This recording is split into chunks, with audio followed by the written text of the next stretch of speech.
ভুট্টা এমন একটা ফসল যতই উৎপাদন করবেন ততই বাংলাদেশের চাহিদা থাকবেই। কারণ এই নাবা ক্রপ কেয়ারের যে মূল প্রতিষ্ঠান নাবিল গ্রুপ, এরা বিশ্বের থেকে বাংলাদেশে যত ভুট্টা আছে তার 55% ভুট্টা এরা নিজেরাই আমদানি করে। আমরা যদি লোকাল প্রোডাকশন পাই আমরাই হয়তো আপনাদের কাছ থেকে কিনে নিব। তার মানে আপনাদের ভয় পাওয়ার কোনো কারণ নাই যে আমরা ভুট্টা বেশি চাষ করলে কোথায় বেচবো। এই নাবিলকে দিয়ে আপনি শেষ করতে পারবেন না।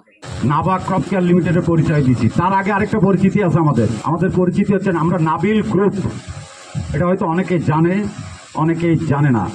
নাবিল গ্রুপ হচ্ছে একটা গ্রুপ অফ কোম্পানি যার আন্ডারে এইরকম যেমন নাবা ক্রপ কেয়ার লিমিটেড, এখানে দেখেন লেখা আছে নাবা ক্রপ কেয়ার লিমিটেড। এরকম আরও 27টা ডিপার্টমেন্ট আমরা মোট আছি, 16,000 কর্মচারী আমরা এখানে কর্মচারী আছি এখানে এই নাবিল গ্রুপের আন্ডারে। মেহেরপুরের গাংনীতে নাবা সিডের মাঠ দিবস অনুষ্ঠিত হয়েছে। রবিবার 27 এপ্রিল বিকেল 5টার দিকে গাংনী উপজেলার ধানখোলা ইউনিয়নের দিগলকান্দি গ্রামে এ মাঠ দিবস অনুষ্ঠিত হয়। মাঠ দিবসের অনুষ্ঠানে সভাপতিত্ব করেন নাবা 55 ভুট্টা সিডের স্থানীয় পরিবেশক হাইউল নবী। অনুষ্ঠানে প্রধান অতিথি হিসেবে পরামর্শমূলক বক্তব্য রাখেন নাবা ক্রপ কেয়ার লিমিটেডের বিজনেস ম্যানেজার কৃষিবিদ হারুনুর রশিদ। বিশেষ অতিথি হিসেবে ভুট্টা চাষের ওপর বক্তব্য রাখেন নাবা ক্রপ কেয়ার লিমিটেডের হেড অফ সেলস কৃষিবিদ Abdul Malek. Naba crop care limited Chuadanga মেহেরপুরের সেলস ম্যানেজার ফিরোজুল আহমেদের সঞ্চালনায় কৃষকদের মধ্যে বক্তব্য রাখেন দিগলকান্দি গ্রামের জাহাঙ্গীর হোসেন, ইদ্রিস আলী, সুমন হোসেন, ফারুক হোসেন, এজের আলী, গাফফারুল ইসলাম, জুগিন্দা গ্রামের আবু তাহের, পাকুড়িয়া গ্রামের আব্দুল সালাম ও মোহাম্মদ আলী। অনুষ্ঠানে নাবা ক্রপ কেয়ার লিমিটেডের মেহেরপুর অঞ্চলের মার্কেটিং অফিসার মিনারুল ইসলাম, স্থানীয় কৃষক এবং গণমাধ্যম কর্মীরা উপস্থিত ছিলেন। অনুষ্ঠানের শুরুতেই পবিত্র কোরআন থেকে তেলাওয়াত করেন দিগলকান্দি জামি মসজিদের ইমাম।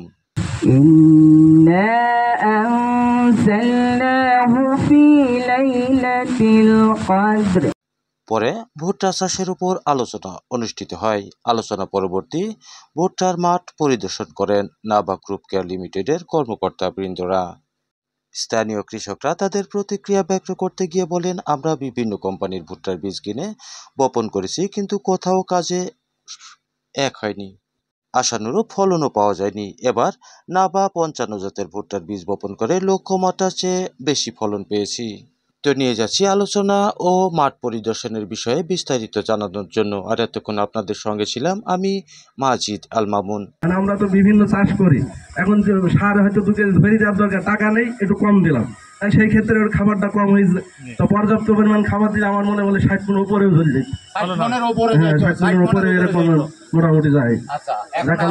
আপনার কাছে একটু রিকোয়েস্ট করবো, আমাদের সামনে যতগুলো শ্রোতাবৃন্দ আছে, আপনি ইনাদের উদ্দেশ্যে এই নাবা 55 নিয়ে 2টা কথা বলবেন। সকলকে ধন্যবাদ জানিয়ে আমি সকল চাষি ভাইদেরকে ধন্যবাদ জানাচ্ছি। আপনারা মোটামুটিভাবে যখন আমরা এই বীজটা রোপণ করি তখন যে নির্দেশনা আল্লাহ সাহেব দিলেন কোম্পানির লোক, সেই অনুপাতে যদি আমরা লাগাই বা করি, আমরা মনে করি যে ভুট্টাটা ঘন লাগালে মনে হয় ফলন ভালো হয়। আসলে এটা না, যদি একটু পাতলা লাগাই মুসাটা একটু বড় হয়। আমরা মনে করি যে বীজটা দিলে ঘন ঘন গাছ হবে, ফলন বেশি হবে, আসলে তা না।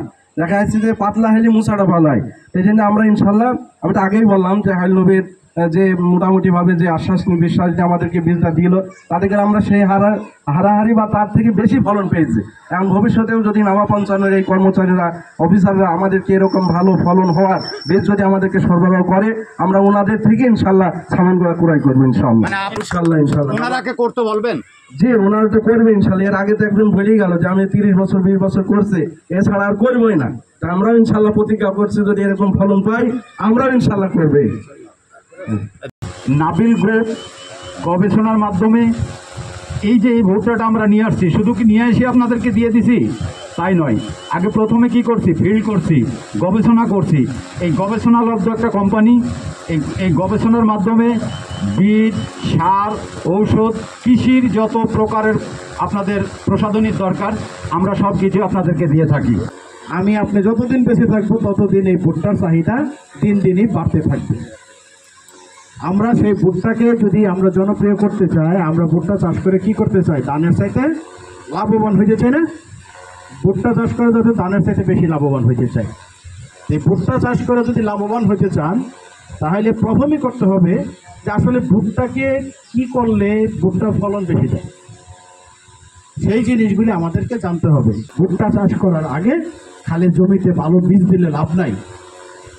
ভালো বীজের সাথে সাথে ভালো পরিচর্যা যদি করতে পারি, সঠিক সময়ে খাবার দিতে পারি, তাহলে আমাদের এটার ফলন বেশি হবে। সর্বোপরি আমরা যে জিনিসটার জন্য এখানে এসেছি, যে আসলে যে আমরা যে কথা বলেছিলাম সেটা ঠিক আছে কিনা। এই নাবা 55 ফলন আমরা সারা বাংলাদেশে যেখানে যেখানে ভুট্টা চাষ হয়, ধরেন রংপুর, দিনাজপুর, ময়মনসিংহের মধ্যে জামালপুর, কিশোরগঞ্জ, আপনাদের চুয়াডাঙ্গা, কোনো এলাকা আমরা বাদ রাখি নাই, সব জায়গায় দিয়েছি এবার পরীক্ষামূলক। আল্লাহর রহমতে আপনারা কতটুকু পেয়েছেন সেটা আপনারা জানতে আসছে, আর আমরা কোথায় কোথায় দেখেছি কতটুকু হয়েছে সেটাও আমরা আপনাদের কাছে বলছি। আমি সর্বশেষ একটা প্রোগ্রাম করে আসছি জামালপুর তাই না, ঠিক এরিয়াটা হলো কুড়িগ্রাম, কিন্তু জামালপুরের সাথে বর্ডার। রাজীবপুর রৌমারি নাম শুনছেন কিনা? রাজীবপুর রৌমারির চরে একজন কৃষকই 9 একর জমি চাষ করছে। টোটালটা বেলে মাটি, নদীর চরের মধ্যে বেলে মাটির মধ্যে করছে। সে যথেষ্ট সেচ দেওয়ার চেষ্টা করেছে। আমাদের এই ভুট্টাটা সে অন্য ভুট্টার চাইতে 15-16 দিন আগে কেটে বিক্রি করে দিছে। অথচ বাকি যেগুলি আছে সে এখন ভয়ে আছে, বৈশাখ মাস চলছে, যদি জ্বর আসে তাহলে এগুলি মারাই করা কঠিন হয়ে যাবে। তাহলে এটার একটা বৈশিষ্ট্য হলো এটা আগে আসে, যত আগে লাগাবেন তত আগে এটা ফলন পাবেন। আপনি যদি এইটা আগে তুলেন সিজনের আগে, তাইলে অন্তত মনে 50 থেকে 100 টাকা বেশি বেচতে পারবে। যখন সবাই একসাথে তুলবে তখন এটার দাম কিন্তু একটু কমে যাবে। সেই জন্য আমরা চাই এটা একটা আগাম ভ্যারাইটি, আগে করবেন, আগে তুলবেন, একটু বেশি দামে বিক্রি করতে পারবেন। এইটার মধ্যে এই যে দেখেন আপনার, এটাকে আমরা কি বলেন, গোল, এটাকে আমরা শ্যাং বলি। হ্যাঁ, শ্যাং মানে যত চিকন হইব শ্যাং, ফলন তত বেশি হবে। ঠিক আছে না আমার সাথে কথা? এইটা যদি মোটা হয় তাহলে দানা ছোট হয়ে যাবে, তাহলে ফলন কমবে। এটা কি চিকন আছে না? তাই আমরা যদি দেখি, আমরা এভারেজ বিঘাতে 50 মনের নিচে এখন পর্যন্ত পাইনি। কোথাও শুকানোর পরে 48 মনও হয়েছে। আর আমাদের কৃষক বলছে যদি 40 মনের উপরে হয় তাহলে আপনাদের ভুট্টার সামনে আমরা সবাই চাষ করবো। প্রথম যখন দিছি, আল্লাহর রহমতে আমরা কোথাও ফেল করি নাই। আপনাদের এলাকায় কি আছে জানি না, আমরা আপনাদের মতামত জানবো। আমি একটাই কথা বলবো, নাবা ক্রপ কেয়ার আপনাদের সাথে শুধু ব্যবসা করার জন্য আসে নাই, এরা ব্যবসার পাশাপাশি আপনাদেরকে আমরা সার্ভিস দেওয়ার জন্য এসেছি। আপনি আমার ভুট্টাটা কেনার পর থেকে আবার একটা দায়িত্ব হইলে আপনি ভুট্টা মারাই করা পর্যন্ত আপনাদের সাথে আমরা থাকবো। লাগানোর সময় কি আপনি নিজেই মতামত নিয়েছিলেন না কেউ বলছিল? না, আমি নিজে মতামত নিয়ে হাইল মামুর সাথে পরামর্শ করে আমি বীজটা নিয়েছি। আচ্ছা, বর্তমানে যে অবস্থায় আপনার জমিতে ভুট্টা আছে, এতে কি আপনি খুশি?